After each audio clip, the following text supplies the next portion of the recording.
कैसे हो बच्चों? अब तक हम लोग साइंस के पहले 3 चैप्टर पढ़ चुके हैं। आज हम लोग 4th चैप्टर पढ़ेंगे।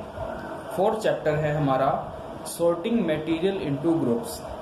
यकीन मानो बच्चों, ये चैप्टर 6th क्लास का सबसे छोटा और सबसे आसान चैप्टर है। सॉर्टिंग का मतलब होता है छांटना। मटेरियल यानी कोई भी ऑब्जेक्ट, वस्तु, सब मटेरियल कहलाते हैं। और ग्रुप्स का मतलब तो हमें पता ही है। मटेरियल बहुत सारी टाइप के होते हैं। इस फोटो में भी दिखाया गया है। लॉक है, डॉल है, ग्लास है, फ्लॉपी है, सीडी है, मोबाइल है, हमारे स्टेशनरीज हैं। बहुत सारे मटेरियल्स हमारे चारों तरफ होते हैं। इसके अलावा भी हमें अपने चारों तरफ मटेरियल्स ही मटेरियल्स दिखाई देते हैं, चाहे वो छोटे से छोटी पिन हो या बड़े से बड़ा एरोप्लेन। अब ये मटेरियल्स इतने सारे होते हैं कि हम इनको एक साथ रखना, इनको समझना, इनको संभालना आसान नहीं होता। तो इसके लिए हमें इनको ग्रुप्स में बांटना पड़ता है। अब ग्रुप्स में बांटने के लिए कुछ बातों का ध्यान रखना बहुत ज़रूरी है। इन बातों को हम किसी भी मटेरियल या ऑब्जेक्ट की प्रॉपर्टी कहते हैं। जैसे अगर हम इस टेबल को देखें तो इस टेबल में लिखा हुआ है different type of objects that they are made from the same material, यानी कि ऐसे ऑब्जेक्ट्स जो एक जैसी ही मटेरियल से बने हों। तो मटेरियल है हमारा वुड, और ऑब्जेक्ट क्या क्या बना इससे? चेयर, टेबल, प्लफ, बुलॉक कार्ट और भी बहुत सारी चीज़ें। पेपर है, पेपर से बनती हैं बुक्स, बनती हैं नोटबुक्स, न्यूज़पेपर, टॉयज़ भी बनते हैं, कैलेंडर्स बनते हैं। इसके अलावा और कितनी सारी चीज़ें बनती हैं, मैगजीन्स हैं, टिश्यू पेपर है, बहुत कुछ, लेदर, प्लास्टिक, कॉटन, ऐसी बहुत सारी चीज़ें हैं जिनसे अलग अलग तरह के ऑब्जेक्ट्स बनाए जा सकते हैं। तो इस लेसन में हमको मेन 4 प्रॉपर्टीज़ के बारे में पढ़ना है। तो हमारी पहली प्रॉपर्टी है जिसका नाम है अपीयरेंस।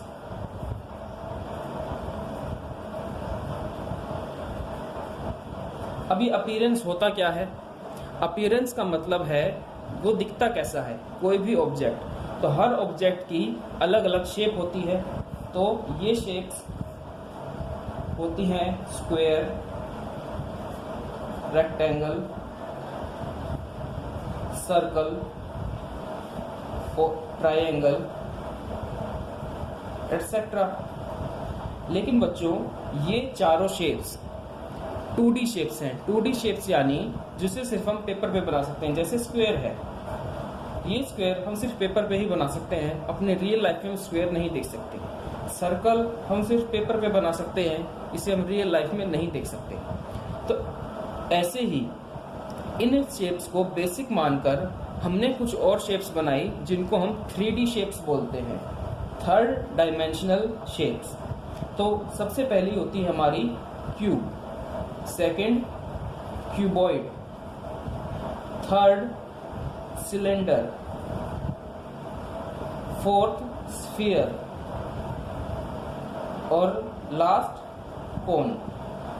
अभी हमें 6th क्लास में इन्हीं शेप्स के बारे में जानना है। तो क्यूब बड़ा ही सिंपल होता है, इस तरह का कुछ ये दिखता है। कोई भी चौकोर चीज जो चारों तरफ से एक जैसी दिखे। क्यूबॉइड और क्यूब मिलते जुलते होते हैं। क्यूब स्क्वायर से बनता है और क्यूबॉइड रेक्टेंगल से। सिलेंडर तो हम सबने बहुत सारे देखे हैं। जैसे हमारा पानी पीने का गिलास, वो भी एक सिलेंडर ही होता है।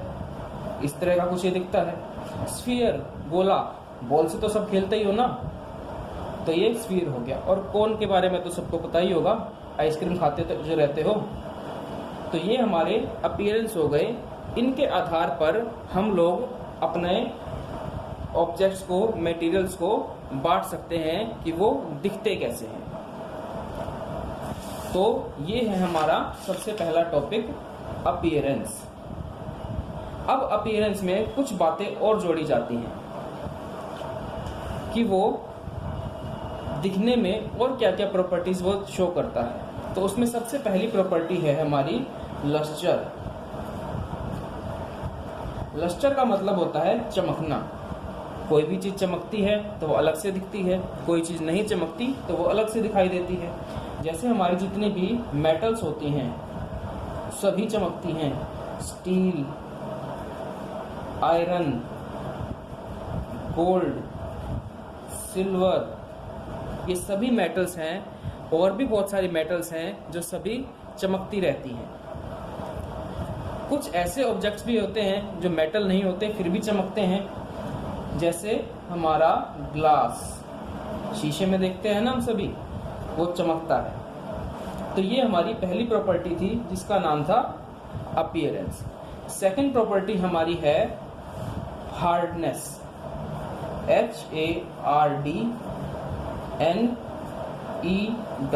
HARDNESS। हार्डनेस बड़ा ही सिंपल सा टॉपिक है। इसमें दो ही बातें आती हैं, या तो ऑब्जेक्ट सॉफ्ट होगा या फिर हार्ड।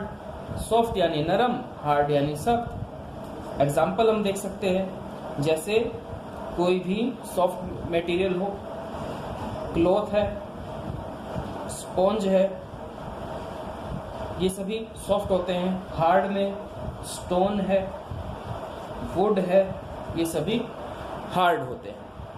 तो बड़ा ही आसान है हार्डनेस को समझना। थर्ड हमारा आता है जो एक इम्पोर्टेंट है, वो होती है हमारी सोल्यूबिलिटी।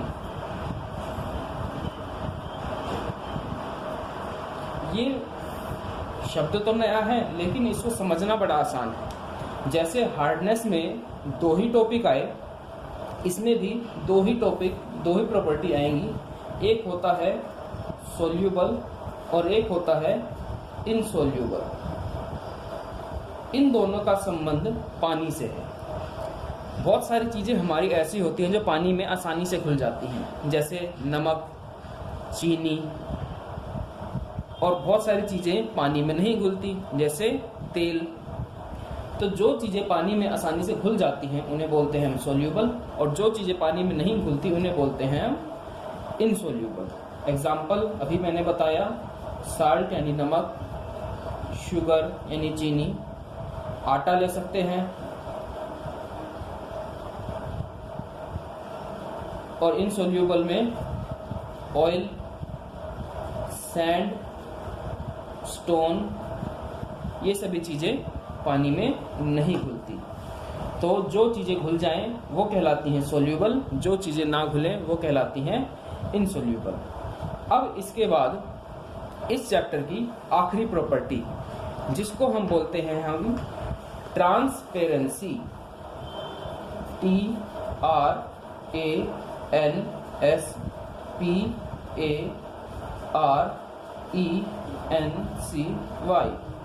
ट्रांसपेरेंसी यानी किसी के पार हम लोग देख सकते हैं या नहीं।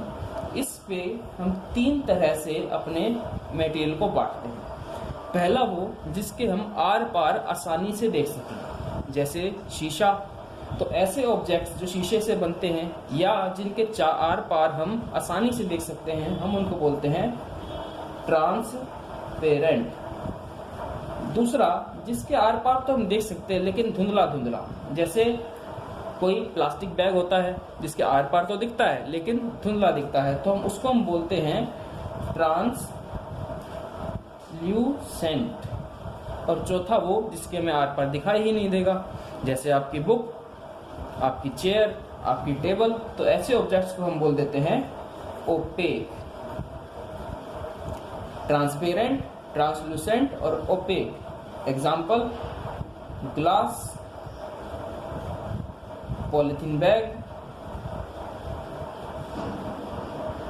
और बुक, इनके चारों ओर हम आसानी से नहीं देख सकते। तो बच्चों यही तक था हमारा ये आसान सा और छोटा सा लेसन। उम्मीद है आप सभी को समझ आया होगा, और इसके बारे में किसी को कुछ पूछना है तो आप पूछ सकते हो। और कल हम करेंगे इस लेसन के क्वेश्चन आंसर और कीवर्ड्स।